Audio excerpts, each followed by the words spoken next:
obviously Cole Palmer was the star of the show. I just couldn't believe the amount of space they allowed him.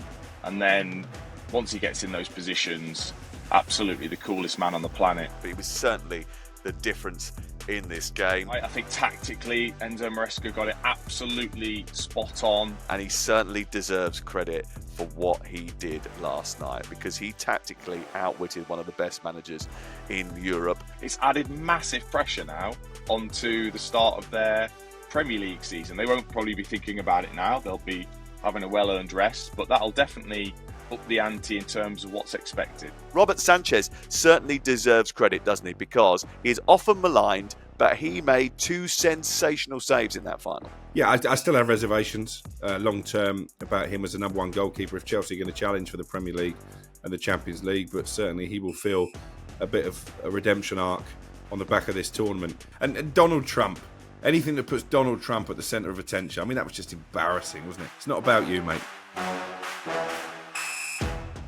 It's Premier League All Access with me, Sam Matterface, Dean Ashton, the former England striker, and the Crook Meister. Crookie, you okay? I'm good. The legs are a bit heavy this morning because, as you know, I played in a 7-a-side tournament yesterday. I promised the organisers a shout-out, so thanks to the Aaron Arena for looking after us. All for charity, and we won a trophy. We put the youngsters in their place. Yes, it was good to see you lift the trophy yesterday, and not shy again, Dean, with sending round his pictures of him in action, many of them available on the internet, and I'm not talking about OnlyFans. How many did you get? How many goals did you get yesterday? No goals. 3 wayward shot. Honestly, the pitch was incredibly difficult because we've not had a lot of rain, have we? And the ball was bouncing about 10 foot in the air. So, I played the first game up front, hated every minute, playing with my back to goal on my own, dropped into midfield for the rest of the tournament. Oh, Dean could have given you some tips. Dean, where are you? I mean, you look to us like you are in transit. Is everything okay? Yes, I'm just on the way to see family up north. So right. Stopped off somewhere safe, hopefully. I'll keep my belt on just in case. But I certainly didn't. That didn't go unnoticed. Crookie's footballing action yesterday. No, he didn't ask me for tips, and I thought that the colour of the kit was perfect for his physique. Yes, bright yellow. Yeah, available as I mentioned on the internet. Please have a good old look.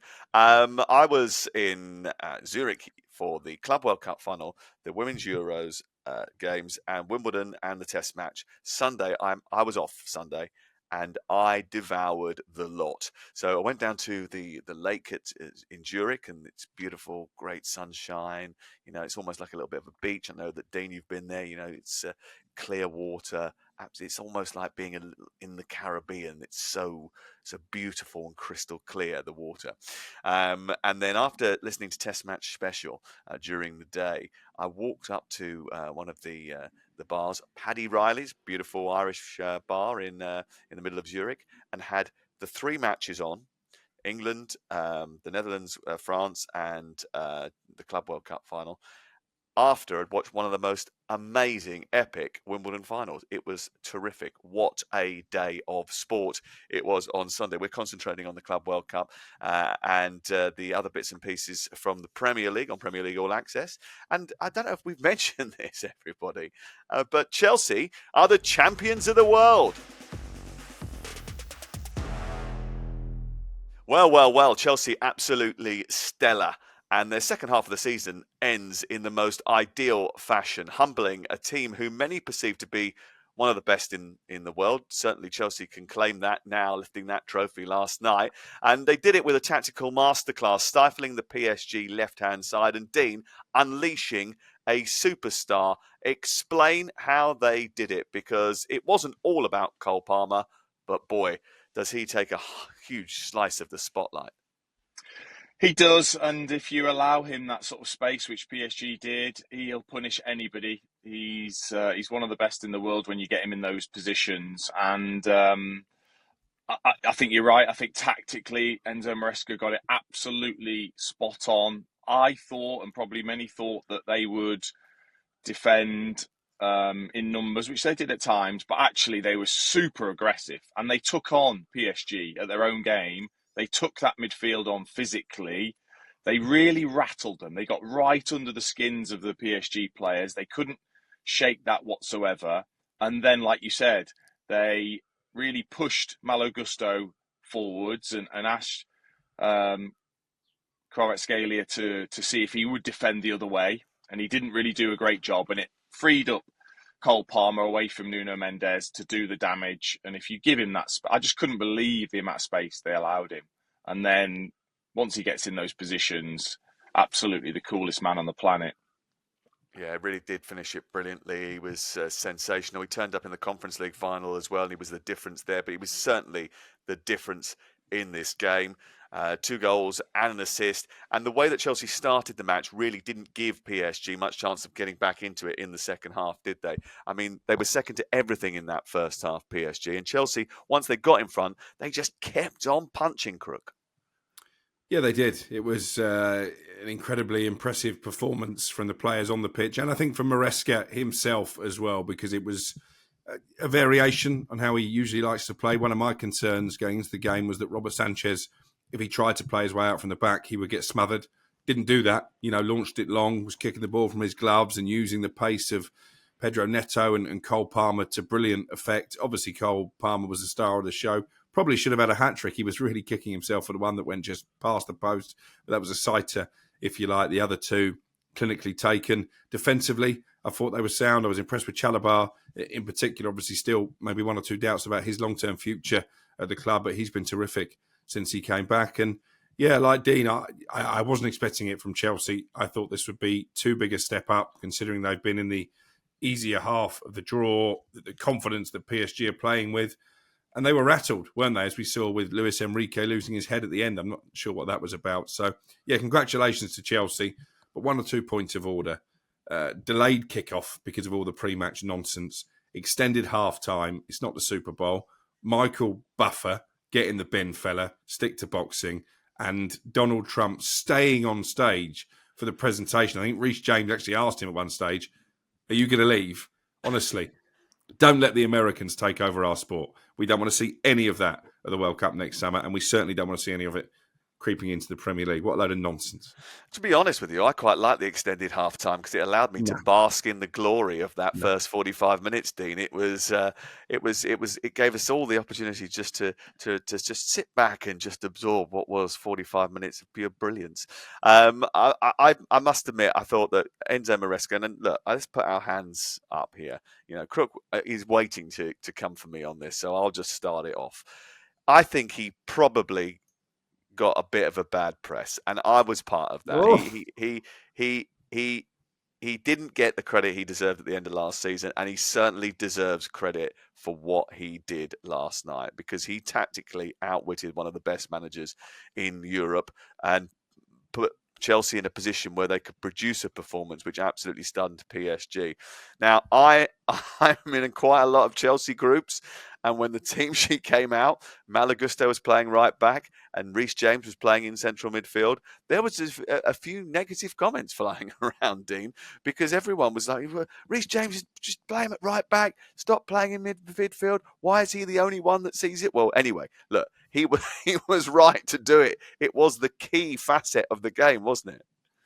It was, and I did understand it, because I think Reece James gives you that physicality in midfield, and I think he wanted those three, Reece James, Caicedo and Enzo Fernandez, to go and try and bully that PSG midfield. I don't think any other team has done that, and that's the one thing. You look at that PSG midfield, it does look a little bit lightweight, and they just overpowered them. And then Gusto's probably, I would say, got that extra bit of pace that was needed against Kvaratskhelia and Nuno Mendes. And so I think he got it absolutely right in that sense. And, I said at the end of the season, I thought Chelsea had overachieved. I thought Enzo Maresca had overachieved with having to build through that young squad that he had.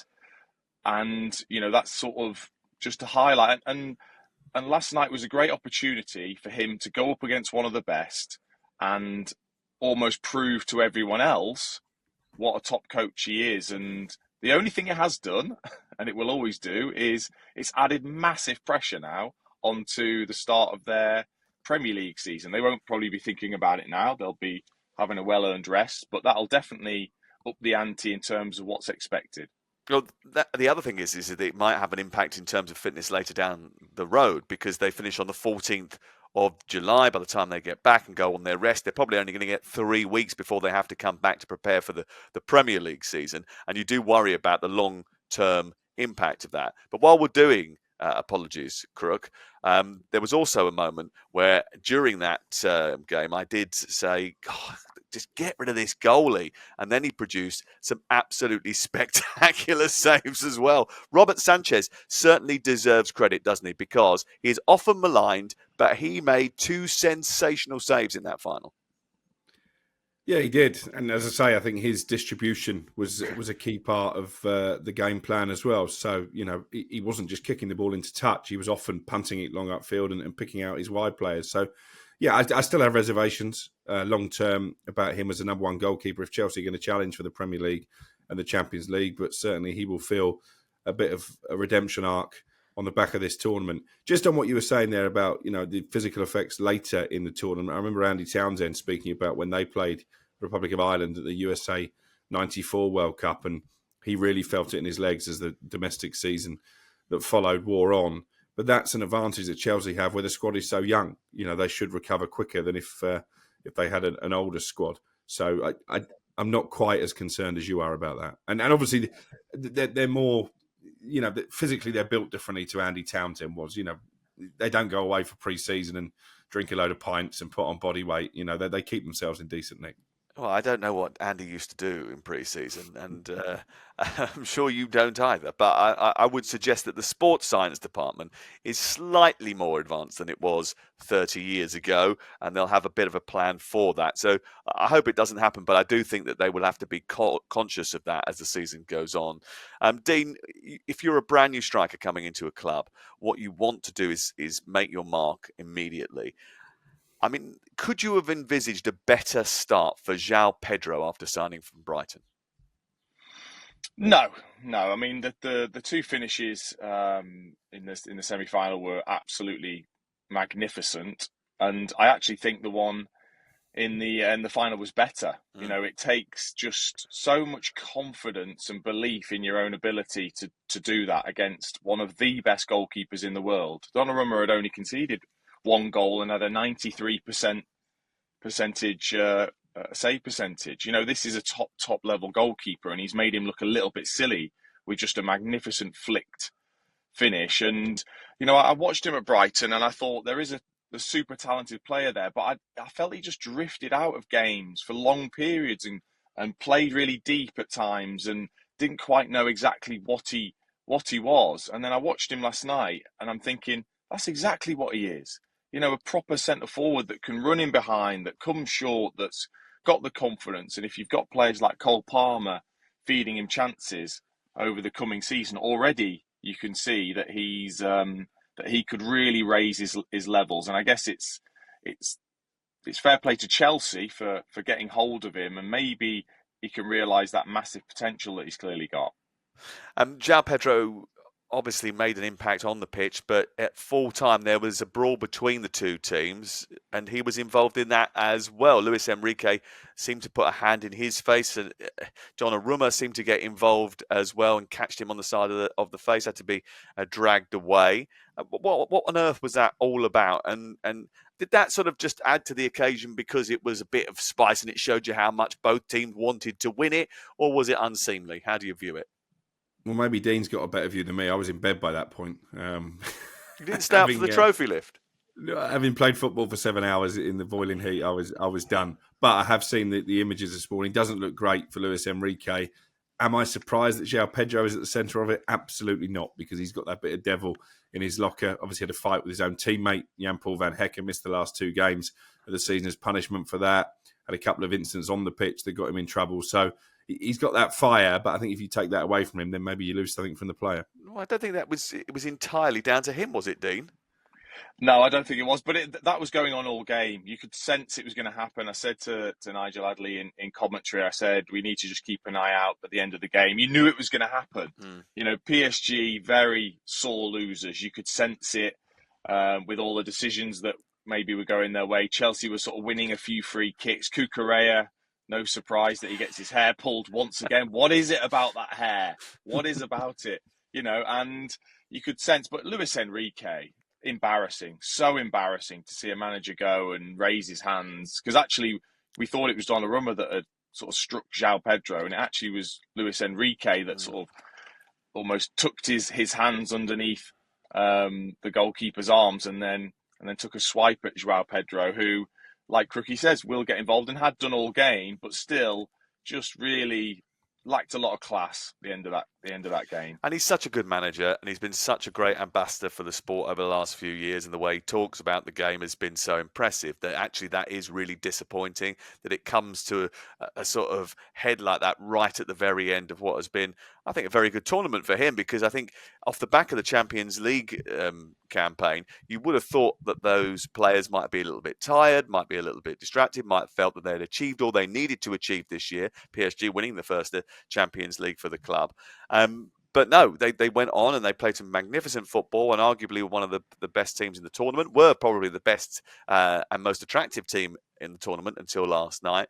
But Chelsea blew that away. And sometimes when you that happens to you, I think frustrations do boil over, because I think most people expected last night, look at any of the bookmakers' odds before the game, expected Chelsea to be beaten by PSG, and it is a turn up for the books that they managed to overturn it.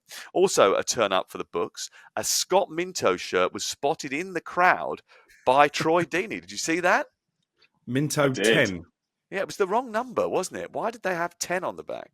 Do you think that's got to be someone who's a fan of the podcast, right? I think it's another Minto. They don't do it down, Dean. It can be another Minto. No, they're definitely Scott Minto fans. There's no doubt about it. And by the way, on that subject, I will show you that I have got a brand new Chelsea away kit. Look at that, brand new Chelsea away kit. And look what's on the back.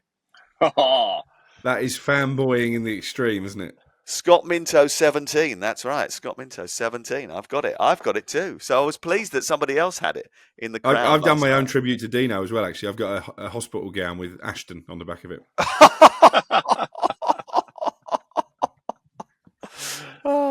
That is bang out of order. That is outrageous. Right, let's have a quick word about the Club World Cup in general. It's the first ever showing of it. What do we think about the overall value of the competition? Because I must admit, sitting here this morning, having seen Chelsea lift it, seeing the atmosphere in the MetLife last night, and all those blue Chelsea shirts celebrating at the end, and the reaction of the players, I think, the football bit of it has really worked well. Dean?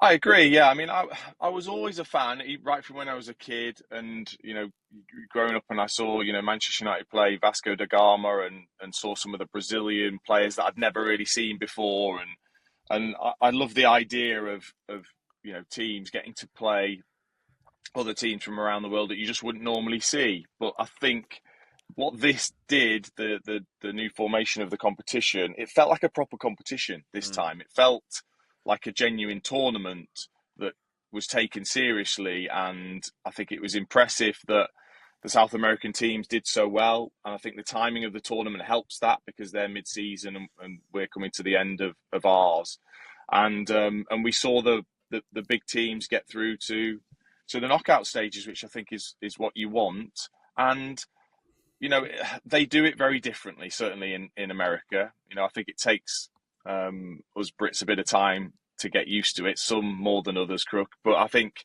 what they've tried to do is build it into a genuine tournament with gravitas to it, that players and supporters going forwards now will actually try and look forward to and enjoy. Yeah. Look, there is a lot of pageantry that goes to it. Obviously, the walk-ons have been a subject of debate on this podcast, the individual walk-ons that seem to take a very long time, and it does delay the kickoff. You do think, actually, bearing in mind that it's delayed every single kickoff since the start of the tournament, they might have just brought the walk-ons a little bit further forward in the clock, but no.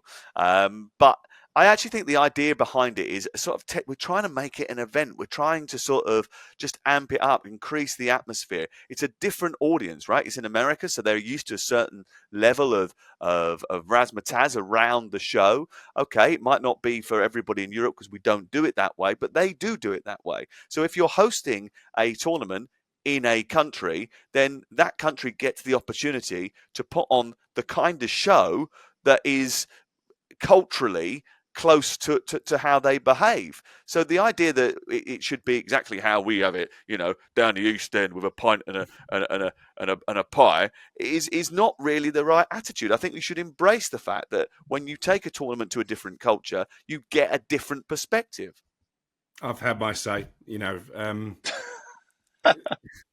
I still think there's a part of me that feels like it was a glorified friendly tournament. Congratulations to Chelsea, brilliant achievement for them. If it was the Champions League final, you're just saying that because you're jealous of Chelsea winning it all again. You just don't you can't bring yourself to say congratulations. You haven't even sent me a text message to say congratulations, by the way. Not even one. Asleep. Yeah, but they've been up all morning. You haven't done that. Not a very friendly thing to do. If it was a Champions League knockout tie, salty, if it was a Champions League knockout tie, I think we'd have seen more of a response from PSG after they conceded the first goal. And I don't like the Americanisms. I don't like the walk-ons. I don't like Michael Buffer getting involved. I don't like the halftime show. I don't think you should be allowed to go to the World Cup. Not for me. I'm a traditionalist. And a lot of people feel the same way, by the way. And Donald Trump, anything that puts Donald Trump at the centre of attention, I mean, that was just embarrassing, wasn't it? It was like there was Salt Bay on the pitch at the World Cup final in Qatar.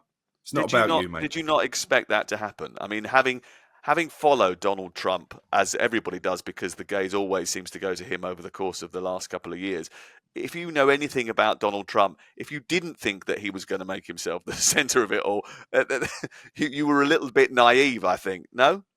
I'm slightly surprised he didn't do a John Terry and come out in a full Chelsea kit. Really get involved. I think he's going to ban you from the World Cup. By the way, I don't think you're going to get to go. You're going to be on the list. You're not getting in. You're going to get to immigration at Newark Airport at the end of next May or beginning of next June, and they're going to say, "You're not coming in." Computer says no. You're out, mate. That's it. You're off. Right, that's it for the Club World Cup. We'll get the latest transfer news and some big news for Arsenal, right? Because Victor Gyökeres is going to sign. In fact, by the time you hear this podcast, he may well have already signed, because Victor Gyökeres and his agent have come up with a mechanism to get him out of Sporting Lisbon. Alex Crook has been following this story and many others as well.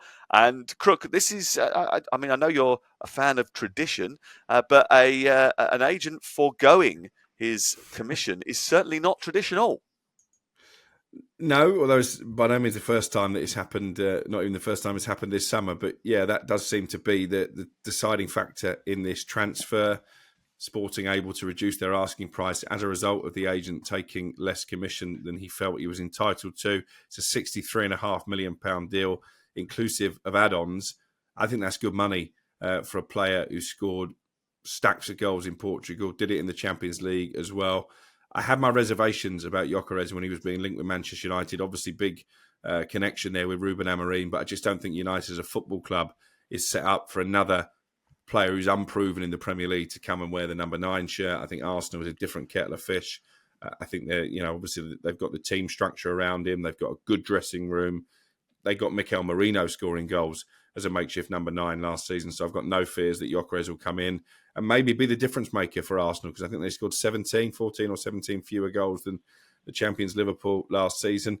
And they'll hope that he can bridge that gap. So, yeah, it will happen. I never bought into reports in Portugal that it was stalling or even close to being called off, because, as we reported in mid-June, he told friends and family he was going to come to Arsenal. That was always the expectation. Obviously, he's played hardball by refusing to train at Sporting. Not gone down well with those fans, but has only endeared himself to the Arsenal supporters because he's been so desperate to force this move through. And by going to Arsenal, he gets the opportunity to play in the Premier League, something that was denied to him after a spell at Coventry City. This is a player who was on the books at Brighton as well. He's 27, so he's not a spring chicken, but he hasn't played in the Premier League with any regularity before, Dino. So what are you expecting him to do? Because that transition from Portugal to the Premier League is not always seamless. No, it's not. But I look at his development more than maybe whether we look at the standard of Portugal and coming from Portugal to England, etc. He's played in England in a ridiculously tough league in the Championship physically. So that's not going to be an issue. Whether he can cope with the Premier League and the pace of the Premier League, of course he will. And the development has been terrific from him. I think what he'll give Arsenal, not only is that predatory instincts in the penalty area and being able to finish those chances that Arsenal create, because it's been crying out for somebody to be there to take them, and I think he will be. But also, he gives you much more than that. He gives Arsenal a chance to play a different way if they want. If you watched him at Coventry, he did it. He did it on his own. They just hit it forwards, and he'd do it all on his own. He'd chase it down. He'd win it. He'd physically strong. He can give Arsenal a different outlet if they need to. And I just think he's at the right stage of his career, right stage of his development to go to a club like Arsenal that are craving that player. And I genuinely think he's gonna thrive. And there's something about him, you can tell, this desire, this hunger to play and prove himself in the Premier League. It's not like he's coming and you think he's just going to then sit on a wonderful contract. I don't think I see that at all from him. I see a player that's absolutely desperate to prove himself and wants to do it at Arsenal. He might have to pay a little bit extra to his agent after it's all finished, by the way, but I don't think he'll care about that. Madueke should be completed this week as well, and the reaction between the Arsenal fans of these two different transfers has been quite stark, hasn't it? I mean, the Gyökeres deal, obviously they're delighted that he's getting over the line, because I think quite rightly he gives them what they need up front, a presence, a focal point. But Madueke, they're not entirely sure they do need, and they certainly don't like the idea of another player coming from Chelsea to Arsenal. Has that sort of died down now, or do you think that that's still going to be the case when he does put pen to paper, Crook? I think the Gyökeres signing has been a nice distraction for Arsenal fans. And I think part of their concern with Madueke was it came at the same time that these Portuguese papers were splashing the Gyökeres deal was in danger of collapse. So they were putting two and two together and thinking, well, we're spending this money on Madueke, why don't we just buy Gyökeres? The fact they're going to get both of them, I think the noise will silence now. There's also fresh talks planned this week with Ethan Nwaneri about a new contract. They seem more positive about him staying, because that was another fear of Arsenal fans, that one of their academy players would get less game time with Madueke coming in. And I think it's all about squad depth, and Arsenal are getting it now. Norgard, I think, is a decent signing, proven in the Premier League, good leader in the dressing room. We've talked about Gyökeres. Zubimendi seems to have gone under the radar because it's been agreed for such a long time, but I think he'll improve the midfield as well. And Madueke is another option out wide. I do expect departures in those wide areas. I think Leandro Trossard probably the most likely to leave. He's been a good signing for, £25 million from Brighton, but clearly Arsenal just feel maybe the time is to upgrade from him. Some fascinating transfers that are going through and have gone through, Dean, this summer. Some big name moves. And Morgan Gibbs-White, the latest to be the subject of a Tottenham bid. And I must admit, the idea of all of these players moving between clubs, it does give the Premier League a very different feel next season. Oh, it does. It does, and it continues to I think even the playing field with those clubs because of that. And you think of Elanga going to Newcastle. It is evening things out for those sides to really push for the Champions League, and teams that maybe felt like they wouldn't have a chance. They've seen Nottingham Forest, they've seen Bournemouth and Brighton, and have seasons where they can compete for European football, and they all want a taste of it. And I think it's great for the Premier League. It doesn't surprise me that Morgan Gibbs-White has got teams after him. I think it would have been, if it can be, would be a terrific signing for Tottenham, who I think would get him above some other clubs that maybe would have been ahead of them. But another talented English player that we want to see do well. Yeah, and the two of the England under-21 stars, Harvey Elliott and James McAtee, have been linked with moves as well. Dean, you covered the under-21s at the Euros. How impressed were you with those two players, and what is their next step? Yeah, I was very impressed. I think taking on that responsibility in that 21 squad to be the main players, and they delivered. And it's just I do find it interesting with these type of players that they've clearly got immense talent, yet can't quite nail down a starting spot. The odd loan here, certainly for McAtee, but I think they're prime. They're absolutely prime for a team to take them on and get the rewards from that, because they're ready. There's no doubt they're ready. They just need the right club and the right manager to get the best out of them consistently. Are we saying that they are ready, they're good players, they're top Premier League players, but they're not quite good enough to be playing for Liverpool and Manchester City? Or are the managers of those football clubs actually overlooking them and maybe are allowing them to go too early? Ultimately, we don't see them day in, day out. That's the big thing. We don't see who they're up against at that football club in that position. If you think of Harvey Elliott, who is he going to play instead of Szoboszlai, McAllister, or Mo Salah? Probably not. So that's the issue that you've got. What I do like is that it feels as if clubs nowadays, and Crook might have a better opinion on this than I do, clubs are more willing to let these young players go, the homegrown players that they've brought through. They're more willing to let them go to even rival teams.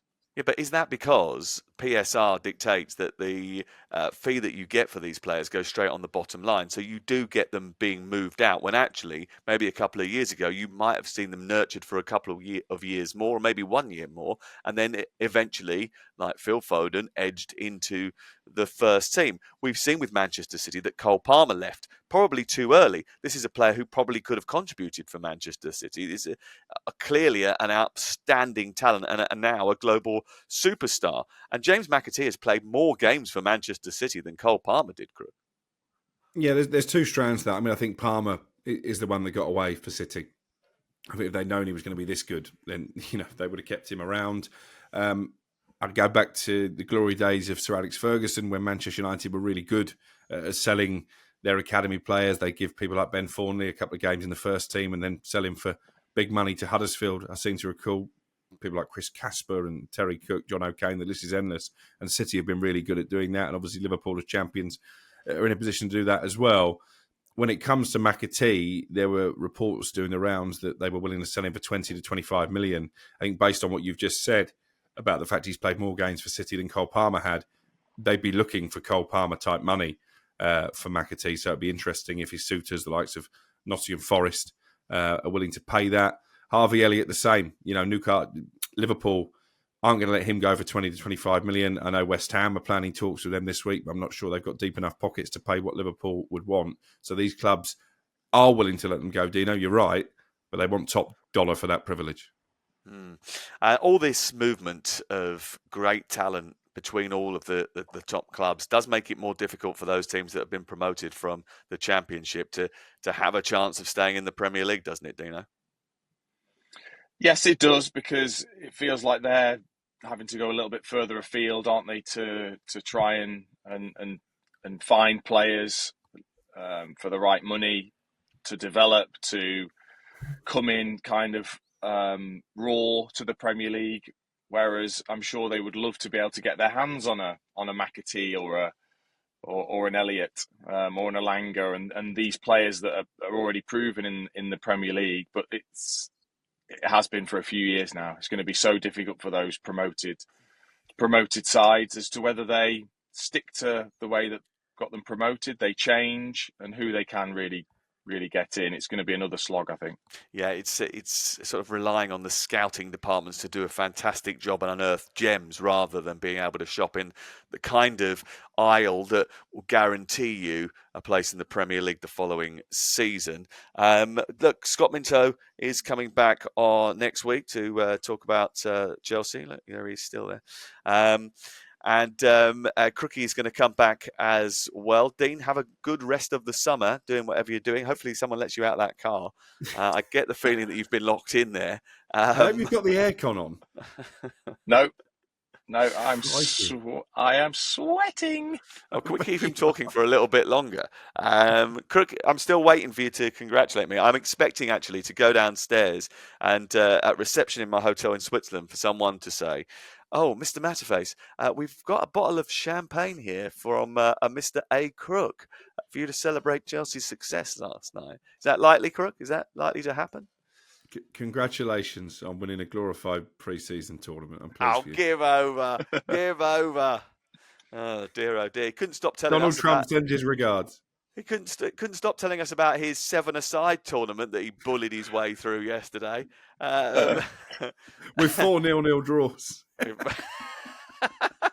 I'm not surprised. If you saw the teams, then I'm surprised any of you could move, to be honest with you. Right, have a good rest of the summer. I know you're off on your travels again. I look forward to seeing you soon. We will be doing White and Jordan on Friday, won't we? And then have we got a couple together the following week? Or no, you're going to be away, aren't you? So you can't be with me. I'll be on my sunbed in the Algarve, but I will make myself available for the podcast because I'm a team player. Well, listen, if you're on the sunbed, remember, keep talking to those agents. We know that you work incredibly hard, Crook, because you don't stop telling us. Salty Crook will be back with us next week.